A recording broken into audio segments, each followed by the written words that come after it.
안녕하세요. 공부에서 남주자입니다. 오늘은 신경과학자이자 의사의 요아힘 바우어의 저서 공감하는 유전자를 살펴보려고 합니다. 인간의 유전자가 이기적 본성을 따르는 것이 아니라 개인의 삶에 따라 변하는 소통가임을 말하고 있습니다. 시작하겠습니다. 하나, 착한 사람은 손해봅니다. 양보하면 밀리고 배려하면 이용당합니다. 우리는 그렇게 배워왔습니다. 그런데 만약 착하게 사는 것이 단순한 도덕이 아니라 내 몸을 물리적으로 살리는 생존 전략이라면 어떨까요? 우리 안의 유전자는 이기적인 생존기계가 아닙니다. 오히려 타인의 아픔에 공명하고 깊이 연대하도록 설계된 다정한 존재입니다. 둘, 1976년 리처드 도킨스의 거대한 오해. 한 권의 책이 세상을 뒤흔들었습니다. 리처드 도킨스의 이기적 유전자입니다. 이 책은 인간을 유전자의 생존을 위한 기계로 규정했습니다. 경쟁에서 이기는 자만 살아남는다는 논리에 생물학이라는 근사한 면죄부를 붙여준 셈이죠. 하지만 바우어는 이렇게 반박합니다. 시계 주인이 공장을 견학하고 돌아와서 이기적인 톱니바퀴라는 책을 쓴 격이라고요. 톱니바퀴가 맞물려 돌아가는 건 이기심이 아닙니다. 바로 협력입니다. 셋. 유전자는 독재자가 아닙니다. 우리는 유전자를 운명처럼 받아들입니다. 부모에게 물려받은 설계도 고칠 수 없는 청사진. 하지만 실제로 인간 유전체의 80%는 단백질을 직접 만들지 않습니다. 그러면 뭘 하느냐? 서로의 신호를 주고받으며 끊임없이 조율합니다. 명령을 내리는 게 아니라 귀를 기울이고 있는 겁니다. 유전자는 여러분에게 이래라 저래라 지시하지 않습니다. 여러분이 어떻게 사느냐에 따라 반응할 뿐입니다. 넷. 당신의 게놈은 피아노입니다. 여러분의 몸을 건반이 수만 개인 거대한 피아노라고 상상해 보십시오. 유전자는 그 건반입니다. 건반은 스스로 소리를 내지 못합니다. 누군가 두드려야 울립니다. 그 피아니스트가 바로 여러분의 일상입니다. 오늘 무엇을 먹었는지, 누구와 대화했는지, 얼마나 걸었는지, 그 손길 하나하나가 어떤 건반은 크게 울리게 하고 어떤 건반은 잠재웁니다.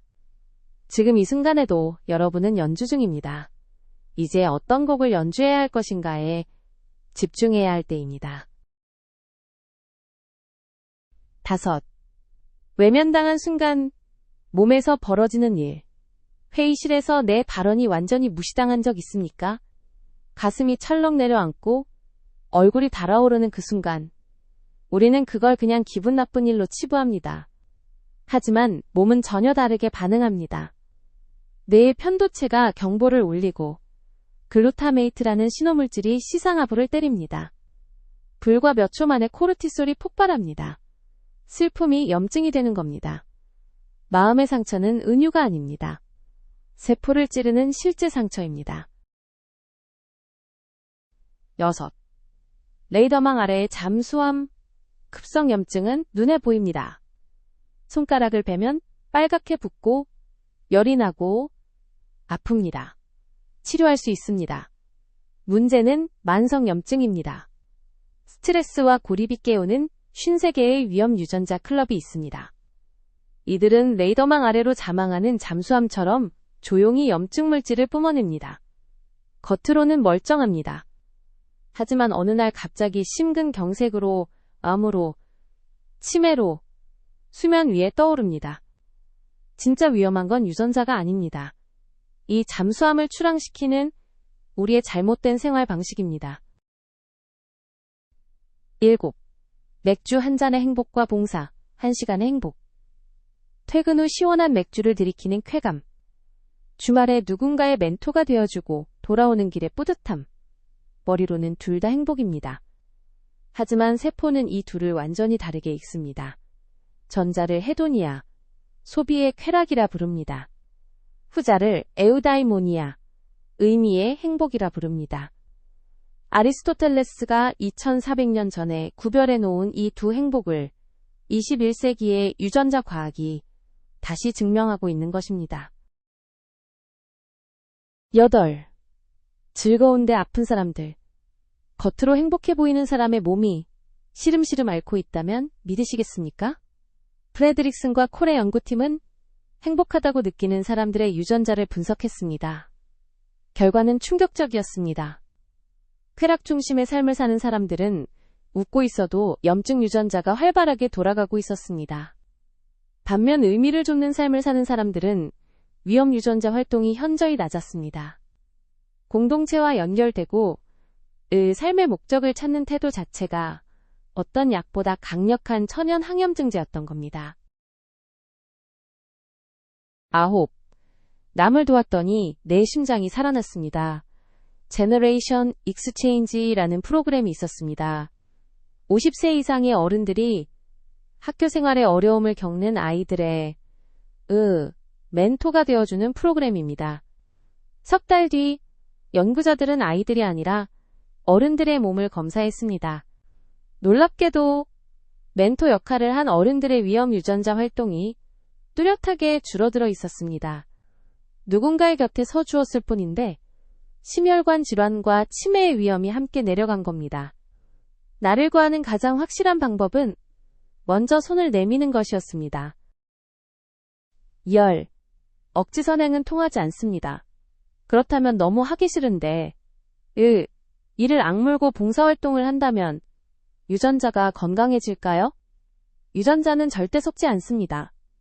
한국인을 대상으로 한 연구에서 집단주의 문화 속에서도 유전자가 긍정적으로 반응한 유일한 조건은 바로 자율성이었습니다.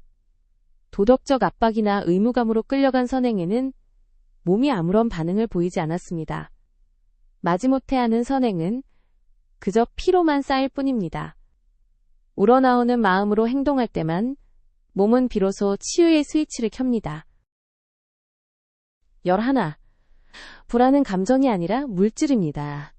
하버드대 연구진이 300명의 뇌와 신체를 4년간 추적했습니다. PET 스캔으로 촬영하면서요. 결과는 명확했습니다. 불안을 자주 느끼는 사람일수록 편도체가 과잉 활성화되어 있었고 그 불길은 혈관 내벽의 염증으로 직결되었습니다. 결국 심혈관 질환과 암 발생의 확률을 높입니다. 불안과 굴욕감은 시간이 지나면 사라지는 기분이 아니었습니다. 혈관을 갉아먹는 구체적인 물질이었습니다. 상처받은 마음을 방치하는 건 내 몸에 시한폭탄을 묻어두는 것과 같습니다. 12. 두 개의 스위치. 매일 아침, 우리는 자신도 모르게 두 개의 스위치 중 하나를 누릅니다. 하나는 독성 스위치입니다. 고립, 만성 스트레스, 자극적인 쾌락, 끌려다니는 삶. 이것들은 위험 유전자를 깨웁니다. 다른 하나는 치유 스위치입니다.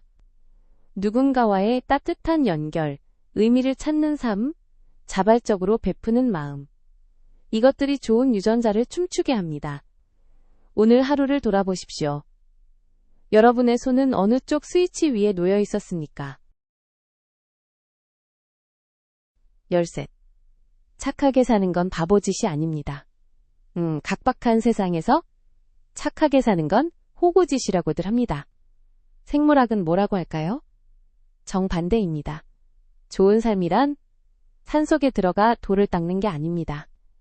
곁에 있는 사람과 밥을 먹고 이야기를 나누고 아플 때 손을 잡아주는 것입니다. 우리의 몸은 애초에 그렇게 살도록 설계되어 있습니다. 공감은 나약함이 아닙니다. 인류가 지금까지 살아남을 수 있었던 가장 오래되고 가장 강력한 생존 전략입니다. 14. 어떤 연주를 하시겠습니까? 유전자라는 그랜드 피아노 앞에 여러분이 앉아 있습니다. 태어날 때부터 정해진 악보는 없습니다. 완벽한 곡도 없습니다. 오직 매 순간의 선택만이 있을 뿐입니다. 누군가에게 따뜻한 말 한마디를 건넬 때, 기꺼이 손을 내밀 때, 우리 몸의 유전자는 가장 건강하고 눈부신 화음으로 응답할 준비가 되어 있습니다. 나만을 위해서가 아니라 우리를 위해 고립의 불협화음을 멈추고 연결의 음악을 시작해 보시지 않겠습니까? 15. 세 가지를 기억해 주십시오. 첫째, 유전자는 이기적인 독재자가 아니라 우리의 삶에 귀 기울이는 다정한 협력자입니다. 둘째, 의미 있는 삶은 만성염증을 잠재우고 유전자를 춤추게 합니다. 셋째, 자발적으로 베푸는 선행은 어떤 백신보다 강력한 생물학적 방패입니다. 요하임 바우어의 말처럼 우리의 유전자는 늘 선함에 호의적입니다. 여러분의 유전자가 보내는 다정한 응원에 한번 귀를 기울여 보십시오. 이번에는 요하임 바우어의 저서 공감하는 유전자를 살펴보았습니다. 책을 통해 더 자세하고 풍부한 내용을 확인해 보세요. 시청해 주셔서 감사합니다.